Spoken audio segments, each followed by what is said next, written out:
Fullerenes by KayScience.com. Fullerenes are hollow spherical or tubular molecules made of carbon atoms held together by strong covalent bonds. Buckminster fullerene is an example of a spherical fullerene and has the molecular formula C60. This diagram to the right shows a simplified version of Buckminster fullerene, C60.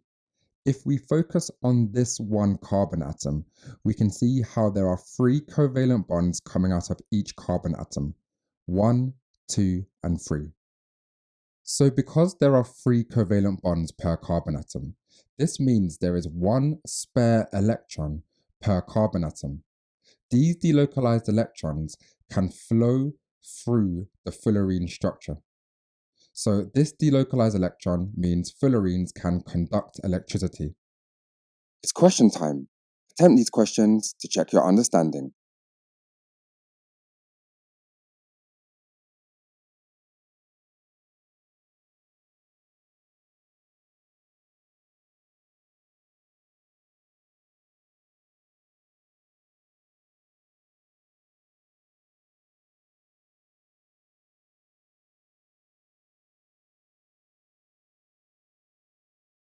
C60 isn't the only fullerene.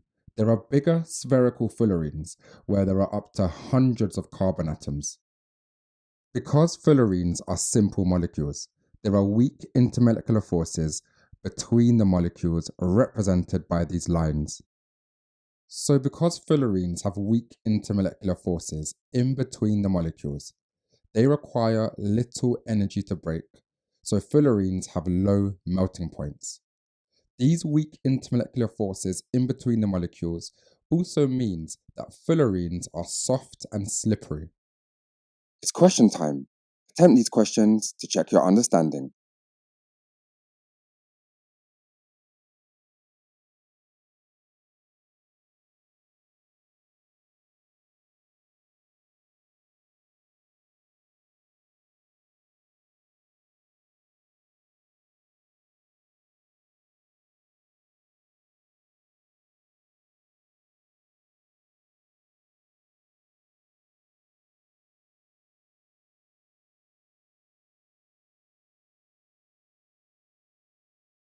Now, fullerenes can also be tubular molecules, hollow tubular molecules made of carbon atoms held together by strong covalent bonds. These are called cylindrical fullerenes, also known as carbon nanotubes. The reason why they're called cylindrical fullerenes is because they are very thin cylinders in which their length is much higher than their diameter. So we can see they have a longer length and a smaller diameter, so they're called cylindrical fullerenes.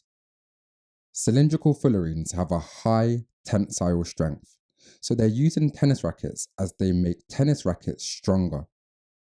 It's question time. Attempt these questions to check your understanding.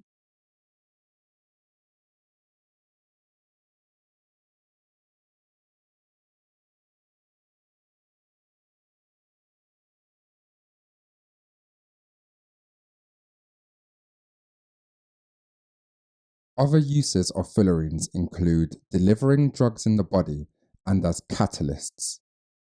Here is a simple diagram of a hollow fullerene which contains the drug. So this hollow fullerene is able to contain the drug. Now let's say this person unfortunately has a tumor, which is a mass of a growth of uncontrolled cells. And then this person is injected with the fullerenes containing the drugs or radioactive atoms which can be delivered to exact points in the body to get rid of the cancer or tumor.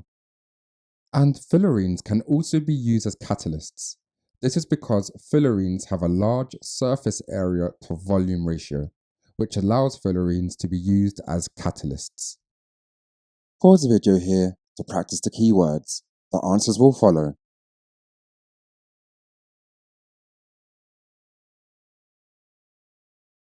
Press pause to answer the questions. The answers will follow. If stuck, just rewatch the video. Press pause to go through your answers and make any corrections to your mistakes.